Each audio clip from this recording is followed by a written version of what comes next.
color choice is so questionable. This font is so bad. I don't know what I was really thinking.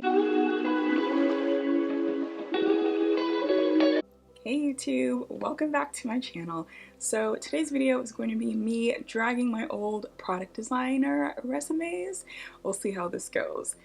Originally, I was going to do a video on how to write a good product designer resume, but then I kind of sat and thought about it and I realized, like, I don't know if I'm really the most qualified person to talk about what goes into a good resume. I've definitely looked at resumes for people before, but I'm just one person, I'm just one opinion, and furthermore, I think the resume is only kind of one piece of the picture, especially when hiring for product design. And there are a lot of other things like your portfolio, design exercises, and whiteboarding sessions that go into getting hired as well. So instead, I thought I would just go through the evolution of my design portfolios up until the most recent one that got me my job here at Spotify. So yeah, if you're interested in seeing what those looked like, keep watching. I don't even know if my current resume is even that good, but I know that it's better than what they used to be,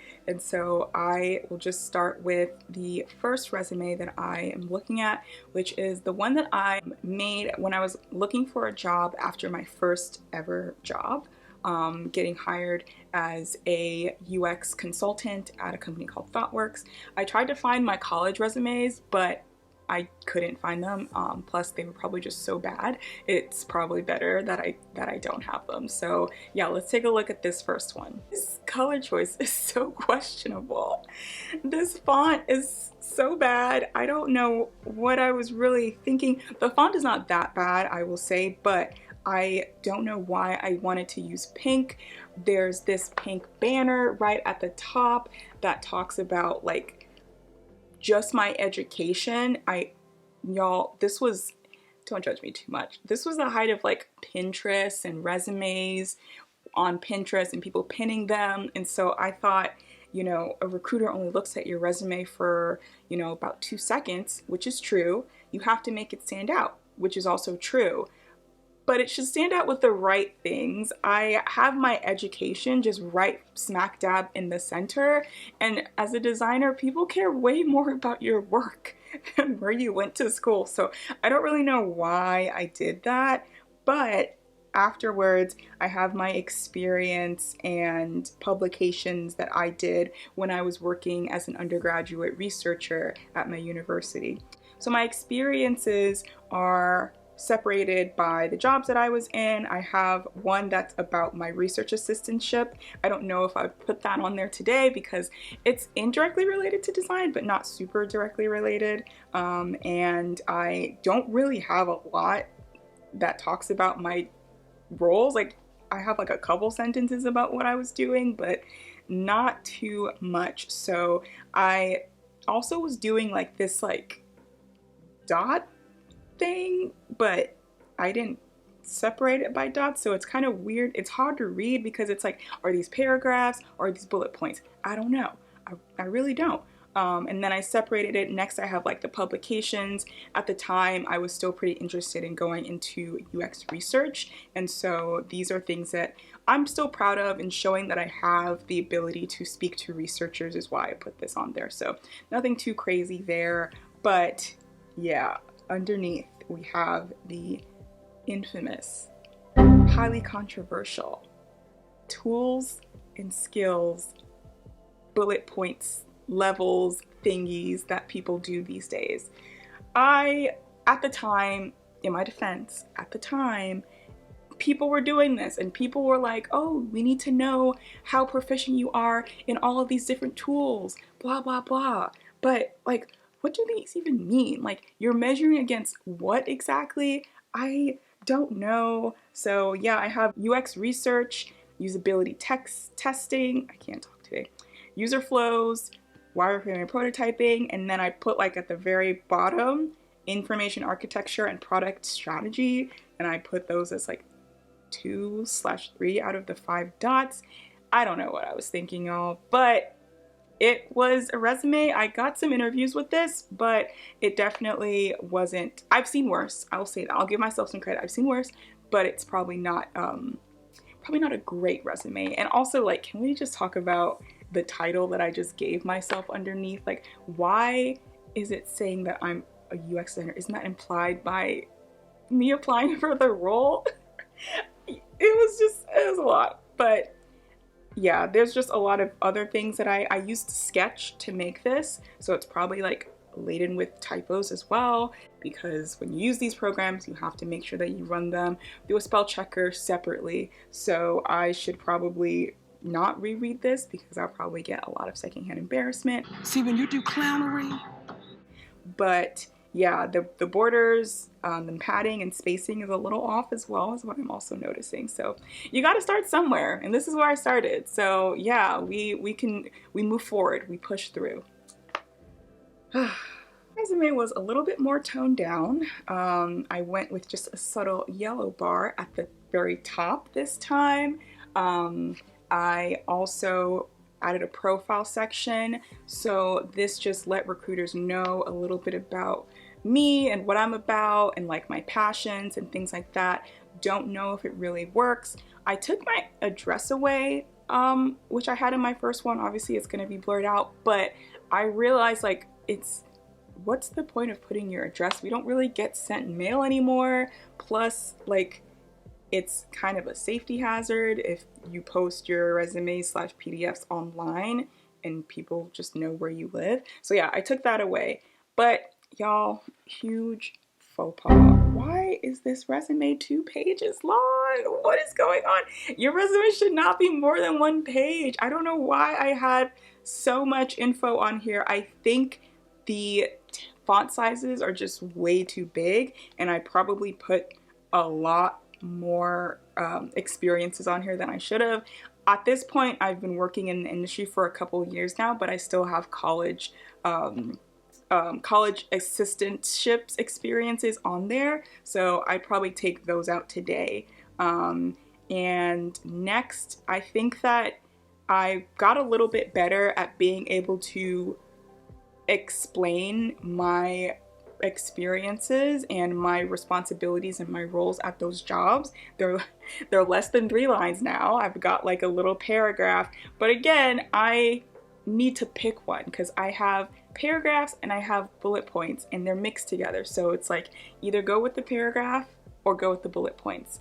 I am partial to bullet points is because it's easy to scan, but either or works. So yeah, I am also using I graduated from the bullet points rating system to just the scales, the lines on a scale, and that is not any better. I don't know why I did that, but it shows that the skills that I have the most, now I've graduated, and now my biggest skills are wireframing and prototyping. UX research and testing is still pretty high up on the list, but nothing is less than halfway, which lets you know how useless these things are. The shortest one I have is interaction design, which is kind of broad as well. Like, what does that even really mean? Then again, you know, we've learned, we've grown. That's growth. Next, I go through my education, my university, and then I have languages and interests. I don't really think that, I don't know. You guys let me know down below in the comments if you think like things like languages and your common interests are things that belong on a resume. I feel like from a recruiting perspective or from an equity perspective, these are ways that we can kind of like rule people out because they're not considered quote unquote culture fit. Like, why does it matter if I like yoga? How is that going to affect my ability to do my job, you know? So yeah, I definitely would have taken this out if I were doing this again today, but you know, still an improvement over the last one. Like I said, much more subtle color choice. The focus is more on the work and not on this like big pink bar, but it's an improvement. So we live and we learn. So now we have my final resume. So this is the resume that I used when applying for my job here at Spotify. I had at this point already finished my Master's in Fine Arts degree, so I had a few more projects under my belt. I would use projects as well as my previous design experiences work-wise. So this resume is, I think, a lot cleaner, a lot easier to read, a lot easier to scan. I'm using a very subtle kind of lines to just delineate and separate the info. And even though I have more information, notice how it's still only 1 page long. I think I might have used Pages to make this. I don't think I use Sketch or Figma at this point. It's a personal preference. Personally for me, it was just easier to be able to update this as I went along without making any like drastic changes to the layout. But yeah, I have kind of my like manifesto up here, which is just a little bit about what I'm passionate about, how I'm an experienced designer, and what I like want my work to foster and what my work to do.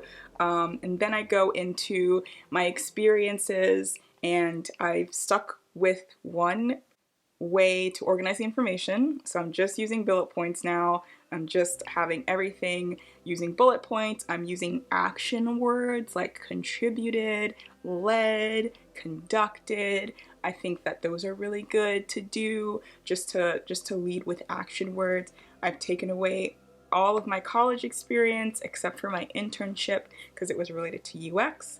I kept my publications, and I added a little section for awards and activities. So I did win some awards in graduate school, and I just added those in my resume as well. So after that, it's just my education on the left-hand side, my master's and undergrad degree, and I have been released from the clutches of proficiency scales on resumes. Thank goodness. I just list my skills now. I'm just listing all of the things that I've done in proficiency order. And so I'm assuming a recruiter will look at that and realize that. I'm not really sure. But it shows prototyping, service design, UX, UI, storyboarding, mapping, HTML, CSS, just things that I am proficient in and that I can do. And so I finally settled on something after skills, which is also software. So it's important that companies know what software you're comfortable using, what software you've used in the past. And so that's all I've done. And that's pretty much it. I think it's a good resume. I don't know. Drag me in the comments if my resume sucks.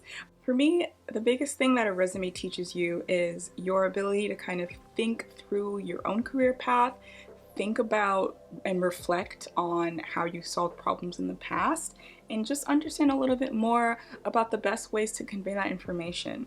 But as designers, we know that resumes are only one part of the story. Your portfolio, your design exercises, those are also things that really convey how you are and how you will be and how you'll be able to work together and collaborate with other people. I think that portfolios are more important than your resume. I personally feel like your resume only really tells one small side of the story, so I could do another video on my portfolio as well and how that's evolved over time, because it definitely has as well. But I think it was still important to go through how I've organized my information in my resume, how I've grown as a designer, and how that's been reflective in my resumes. And I don't know what it's going to look like next, but I'm excited to find out. So yeah, let me know in the comments down below if you resonated with anything in this video. Let me know if you want to drag my current resume. Let me know if you have any tips and information on how I can better organize that info, or how anyone starting out in design can organize their resumes as well. So yeah, I hope you enjoyed this video, guys. I look forward to hearing more from you in the comments. Please like and subscribe if you enjoyed and would like to hear more career-focused content from me. So thanks so much for watching. I'll talk to you guys later. Bye!